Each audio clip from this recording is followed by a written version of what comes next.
Milwaukee Sullivan has issued a tornado warning for central Racine County in southeastern Wisconsin until 4:45 p.m. At 4:09 p.m., a severe thunderstorm capable of producing a tornado was located over Union Grove, moving northeast at 15 miles an hour. Hazard, tornado. Source, radar indicated rotation. Impact, flying debris will be dangerous to those caught without shelter. Mobile homes will be damaged or destroyed. Damage to roofs, windows, and vehicles will occur. Tree damage is likely.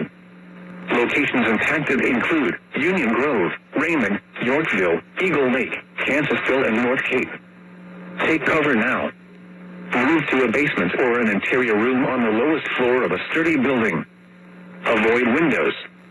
If you are outdoors, in a mobile home, or in a vehicle, move to the closest substantial shelter and protect yourself from flying debris.